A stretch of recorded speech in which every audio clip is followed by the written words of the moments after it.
ఇష్టం లేదనే అర్థం దానికి అక్కడ. రైట్, నేను మళ్ళీ వస్తా మీద శ్రీనివాస్ గారు. నేను మళ్ళీ మీ దగ్గరికి వస్తా. శేషి గారు రెండు పార్టీల నేతల మాటలు, రెండు పార్టీలకు సంబంధించినటువంటి ఇంట్రెస్టింగ్ కామెంట్స్ మీరు విన్నారు.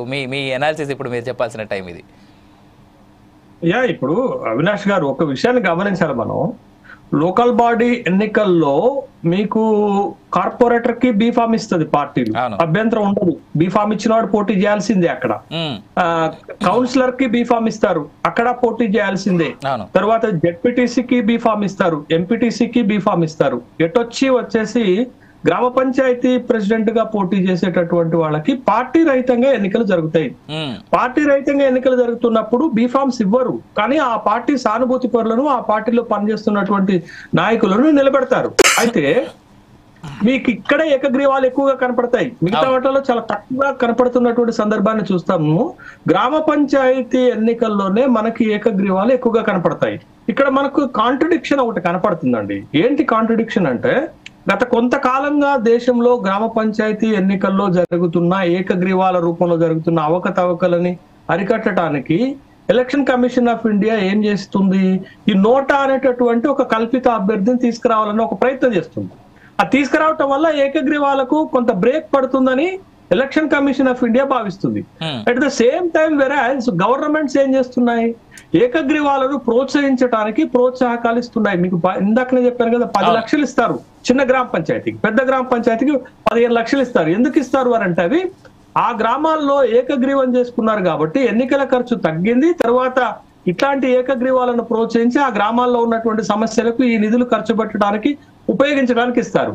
అంటే ప్రభుత్వం ఒకవైపు ప్రోత్సహిస్తున్నటువంటి అంశాన్ని ఇంకొక వైపు ఎలక్షన్ కమిషన్ ఆఫ్ ఇండియా నియంత్రణ చేయాలని అనుకుంటుంది. ఇది ఒక కాంట్రడిక్షన్ గా మనకి కనపడుతుంది. ఇప్పుడు ఎలక్షన్ కమిషన్ ఆఫ్ ఇండియా కూడా ప్రభుత్వ ఏజెన్సీ సంస్థగానే మనం చూడాలి కదా, ప్రభుత్వము తీసుకుంటున్నటువంటి నిర్ణయాలుగా చూడాలి కదా. కాకపోతే జరుగుతున్నది ఏంటి అని అంటే, మొత్తం దేశవ్యాప్తంగా కానీ మన తెలుగు రాష్ట్రాల్లో కానీ గ్రామ పంచాయతీలలో ఎక్కువ శాతము ఏకగ్రీవాలు చేయడానికి ప్రభుత్వ అధికారంలో ఉన్న వాళ్ళు, లేకపోతే ఆ గ్రామాల్లో పట్టు ఉన్నటువంటి వాళ్ళు కొంత మాల్ ప్రాక్టీస్ చేస్తున్నారు, కొంత నిర్బంధాలు చేస్తున్నారు, దౌర్జన్యం చేస్తున్నారు అనేటువంటిది చాలా సందర్భాల్లో మనం పత్రికల్లో చూసాము, వార్తలు వచ్చినటువంటి సందర్భాన్ని చూసాం. కొన్ని ఊర్లలో అయితే వేలం పాటలు పెడుతున్నారు అవినాష్. కొన్ని ఊర్లలో వేలం పాట పెడుతున్నారు. మన గ్రామ పంచాయతీకి ఎవరెవరు పోటీ చేయాలనుకుంటున్నారు? ఒక 3 పార్టీల నుంచి 3 అభ్యర్థులు పోటీ చేయాలనుకుంటున్నారు. ఇగో మా గ్రామ పంచాయతీకి పోటీ చేసే వాళ్ళు 20 లక్షల రూపాయలు మేము చెప్తున్నాం, ఇక పాట పాడండి అంటే వేలం పాటలో బాలాపూర్ లడ్డు వేలం పాట పాడినట్టుగా వేలం పాట పాడి ఆ ఊరు గ్రామ పంచాయతీ ప్రెసిడెంట్ ని వేలం పాటలో దక్కించుకుంటారు. అది ప్రజాస్వామ్యం కాదు కదా. అవును, ప్రజాస్వామ్యంలో ప్రజలకి ఆప్షన్ ఉండాలా, ప్రజల అభిప్రాయం మేరకు ఓట్లేయాలా, తనకు నచ్చిన అభ్యర్థిని ఎన్నుకోవాలి తప్ప ఓ గ్రామంలో గ్రామ పంచాయతీ పెద్దలందరూ కలిసి పోటీ చేసేటటువంటి వాళ్ళ మధ్య వేలం పాట బట్టి ఇది చేయటం అనేది చాలా ఊర్లలో జరుగుతుంది. అంటే దీని అర్థం ఏంటంటే విలేజ్ లెవెల్లోనే కరప్షన్ ఎట్లా చేయాలని చెప్పేసి మాల్ ప్రాక్టీస్ జరుగుతుంది. సరే, ఇప్పుడు కరప్షన్ లేని ప్లేస్ ఎక్కడ ఉంది? కరప్షన్ లేని పార్టీ ఎక్కడ ఉంది? కరప్షన్ లేని నాయకుడు ఎక్కడున్నాడు? కరప్షన్ లేని ప్రభుత్వ విధానం ఎక్కడుంది? కరప్షన్ లేని ప్రభుత్వాలు మనం చూడాలంటే ఇక చంద్రమండలంలో కొత్త ప్రభుత్వాన్ని ఏర్పాటు చేసుకోవాల్సిన, అక్కడ కూడా రేపు పొద్దున మీకు ఆక్సిజన్ ఫ్రీ ఇస్తామంటే అయిపోయింది సార్. అదే అవినాష్, ఇప్పుడు ఏంటి అని అంటే, ఈ మాల్ ప్రాక్టీసెస్ ని ప్రివెంట్ చేసేటటువంటి క్రమంలో election commission of India, election commission of state చేస్తున్న ఆలోచనలో భాగమే ఈ నోటా అనేది ఆప్షనా కల్పితమైనటువంటి అభ్యర్థి అని ఇప్పటికీ ప్రపోజల్ స్థాయిలోనే ఉంది. అదేమీ పూర్తి స్థాయి నిర్ణయాలు జరగలేదు. బట్ ఎట్లుంటే ఉంటుంది, ముందు పార్టీల అభిప్రాయం తీసుకున్నారు, పార్టీలు ఏం అభిప్రాయం చెప్తారు అనేటటువంటి విషయాన్ని state election commission of India తీసుకున్నటువంటి క్రమం. ఇది కూడా మీకు భవిష్యత్తులో ఒక లిటిల్ బిట్ ఆఫ్ గందరగోళాన్ని, కన్ఫ్యూజన్ ని క్రియేట్ చేసే అవకాశం ఉంటది కాబట్టి. బట్ పోలీసు యంత్రాంగం ఏం చేస్తుంది అనేది నా ప్రశ్న.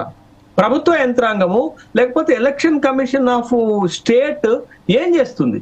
ఒక గ్రామ పంచాయతీ ఎన్నికని పారదర్శకంగా నిర్వహించలేకపోతే ఆ కమిషన్ కి చట్టబద్ధత ఎందుకు? ఆ కమిషన్ కి రాజ్యాంగ హోదా ఎందుకు? ఇవన్నీ ఎందుకు అనేటటువంటి ప్రశ్నలు మనం వేసుకోకుండా ఎలుకలు ఉన్నాయని ఇల్లు తలగబెట్టుకున్నటువంటి రిఫార్మ్స్ రాకూడదు. ఇప్పుడు అదే కదా, ఇప్పుడు ఏకగ్రీవాలను ఆపాలి అంటే ప్రభుత్వము, పోలీసు యంత్రాంగము, election commission of India or state పకడ్బందీగా పారదర్శకంగా పనిచేయాలి. అంతేగాని ఒక కల్పిత ఒక ఊహాజనితాన్ని పట్టుకొచ్చి ఒక వ్యవస్థ మీద రుద్దాలని అంటే అది ఇప్పుడు ఏఐ వచ్చింది. ఏఐ అనేది ఆర్టిఫిషియల్ ఇంటెలిజెన్స్ అనేది ఒక బ్రహ్మాండమైనటువంటి టెక్నికల్ అడ్వాన్స్మెంట్ అది. కానీ దాన్ని మిస్యూజ్ చేస్తున్నారు.